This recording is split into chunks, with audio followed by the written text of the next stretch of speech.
السلام علیکم دوستو، آج ہم آپ کو حضرت نوح علیہ السلام کے بارے میں بتاتے ہیں۔ حضرت نوح کا تذکرہ قرآن مجید میں 42 جگہ آیا ہے۔ حضرت آدم کی اولاد دنیا میں خوب بڑھی اور آہستہ آہستہ یہ خدا کو بھولتے گئے جس نے اسے پیدا کیا اور جو ان کا پالنے والا ہے، اور شیطان کے بہکاوے میں آنے لگے جس سے حضرت آدم علیہ السلام کو جنت سے نکلوا دیا تھا۔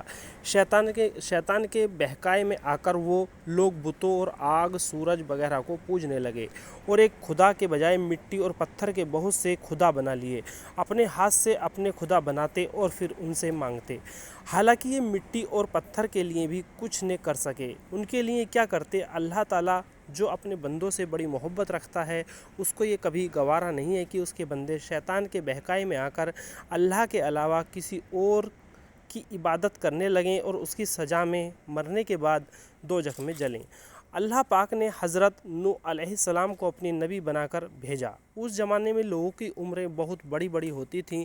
حضرت نوح علیہ السلام 950 سال تک اپنی قوم میں وعظ کرتے رہے کہ یہ لوگوں صرف اللہ کی عبادت کرو اور میرا کہا مانو، وہ تمہارے گناہ بخش دے گا۔ لیکن لوگوں نے حضرت نوح علیہ السلام کی باتوں کو نہ مانا اور اپنے کانوں میں انگلیاں دے لیں اور کپڑے اوڑھ لیے تاکہ حضرت نوح علیہ السلام کی آواز کانوں تک نہ پہنچے۔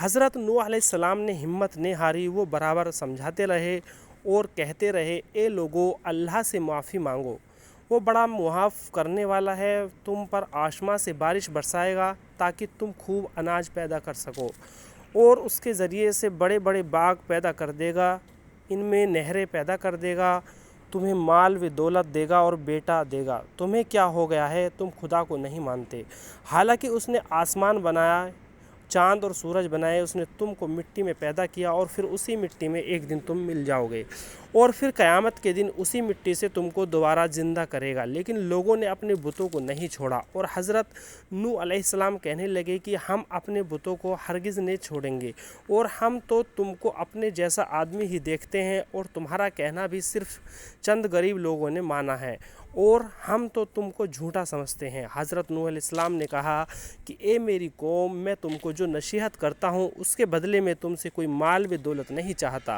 اور جو غریب آدمی مسلمان ہوئے ہیں اور اللہ پر ایمان لائے، ان میں سے اپنے پاس سے تمہارے کہنے سے نکالوں گا نہیں۔ اگر میں ان کو اپنے پاس سے نکال دوں تو خدا کے عذاب سے مجھے کون بچائے گا؟ اگر میں ایسا کروں گا تو بہت ناانصاف ہو جائے گا۔ ان کی قوم میں لوگوں نے کہا، اے نوح، تم نے ہم سے جھگڑا بہت کر لیا، اگر تم سچے ہو تو جس آواز سے تم ہم کو ڈراتے ہو وہ لے آؤ۔ حضرت نوح علیہ السلام نے کہا کہ جب اللہ پاک چاہے گا عذاب لے آئے گا۔ وحی کے ذریعے سے حکم بھیجا کہ تمہاری قوم میں جو لوگ ایمان لا چکے ہیں ان کے اور کوئی ایمان نہیں لائے گا، تم غم نہ کرو، ایک کشتی بناؤ۔ حضرت نوح علیہ السلام نے خدا کے حکم سے مطابق کشتی بنانی شروع کی، تو جب ان کی قوم کے سردار ان کے پاس سے گزرتے تو ان کو کشتی بناتے ہوئے دیکھتے تو ان کا مذاق اڑاتے۔ حضرت نوح علیہ السلام ان کے مذاق کے جواب میں کہتے کہ آج مذاق کر لو، کل جب تمہارے اوپر عذاب آئے گا تو اس وقت ہم تمہارا مذاق اڑائیں گے۔ آخر اللہ تعالیٰ کا عذاب اس وعدے کے مطابق آیا، زمین سے پانی نکلنا شروع ہوا اور آسمان سے بارش آنی شروع ہوئی۔ اللہ تعالیٰ نے حضرت نوح علیہ السلام کو حکم دیا، سب جانوروں کا ایک ایک جوڑا کشتی میں سوار کر لو، اور جو لوگ تمہارے اوپر ایمان لائے یعنی مسلمان ہو گئے ہیں ان کو سوار کر لو۔ حضرت نوح علیہ السلام نے اس کشتی میں سوار ہونے والے سے کہا کہ اللہ تعالیٰ کا نام لے کر اس کشتی میں سوار ہو جاؤ کہ اس کا چلنا اور ٹھہرنا اسی کے ہاتھ میں ہے، اللہ تعالیٰ بڑا بخشنے والا مہربان ہے۔ کشتی ان سب کو لے کر لہروں میں چلنے لگی، تو اس وقت حضرت نوح علیہ السلام نے اپنے بیٹے سے کہا، اے بیٹا، ہمارے ساتھ سوار ہو جاؤ اور کافروں کے ساتھ مت ہو۔ اس نے کہا، میں کسی پہاڑ پر چڑھ جاؤں گا اور وہ پانی سے بچا لے گا۔ حضرت نوح علیہ السلام نے کہا کہ آج خدا کے عذاب سے سوائے خدا کے کوئی بچانے والا نہیں۔ اتنے میں دونوں کے درمیان ایک پانی کی لہر اٹھی اور وہ ڈوب گیا۔ پھر خدا تعالیٰ نے زمین کو حکم دیا کہ اپنا پانی نگل جا، اور آسمان کو بھی حکم دیا کہ پانی برسنا بند کر دے، یہاں تک کہ پانی خشک ہو گیا اور تمام کافر دنیا میں ختم کر دیے گئے۔ حضرت نوح علیہ السلام کی کشتی کوہ جودی پر ٹھہری۔ حضرت نوح علیہ السلام نے اپنے پروردگار سے عرض کیا کہ اے میرے رب، میرا بیٹا بھی میرے گھر والوں میں سے ہے اور آپ کا وعدہ سچا ہے۔ یعنی حضرت نوح علیہ السلام کا مطلب تھا کہ اے اللہ تعالیٰ، اپنے وعدہ فرماتا تھا کہ تیرے گھر والوں کو اس طوفان سے بچا لوں گا، پھر میرا بیٹا کیوں ڈوبا؟ تو خدا بند تعالیٰ نے فرمایا کہ اے نوح، تیرا بیٹا تیرے گھر والوں میں سے نہیں تھا، کیونکہ اس کے عمل اچھے نہیں تھے۔ میں تجھ کو نصیحت کرتا ہوں کہ ایسی بات نہ کر جو تیرے علم میں نہیں، اس لیے کہ کنعان اللہ کے علم ازلی میں کافر تھا اور یہ بات نوح علیہ السلام کے علم میں نہ تھی۔ حضرت نوح علیہ السلام نے اللہ پاک سے توبہ کی اور اپنے کہنے کی معافی چاہی۔ اللہ پاک نے ان کو معاف کر دیا اور حکم دیا، اے نوح، اپنی طرف سے سلامتی اور برکتوں کے ساتھ اتر۔ اس کے بعد حضرت نوح علیہ السلام کی امت سے دنیا بسی اور آہستہ آہستہ اس کے بال بچے آباد ہوتے گئے۔ یہ سب لوگ خدا تعالیٰ کی اطاعت کرتے رہے۔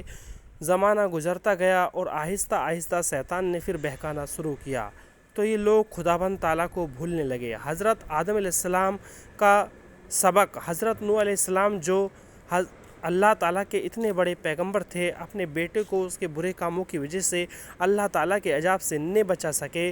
اس طرح اگر ہمارے ماں باپ اللہ کے کتنے ہی ولی کیوں نہ ہوں، اگر ہمارے عمل اچھے نہ ہوں تو وہ ہم کو اللہ تعالیٰ کے عذاب سے نہ بچا سکیں گے۔ ہم کو اپنے بزرگوں کے نیک عمل کا سہارا نہیں لینا چاہیے، بلکہ اللہ تعالیٰ اور اس کے رسول صلی اللہ علیہ وسلم کے بتائے ہوئے کاموں پر عمل کر کے نیک بننا چاہیے۔ اسی وجہ سے اللہ تعالیٰ نے قرآن مجید میں کہا ہے کہ اگر تم ایک ذرہ برابر بھی نیکی کرو گے تو اس کا بدلہ ہم تم کو دیں گے، اور اگر ایک ذرہ برابر بھی برا عمل کرو گے تو وہ بھی تمہارے سامنے آ جائے گا۔ اور حضرت نوح علیہ السلام کا ذکر قرآن میں بھی کافی بار آیا ہے۔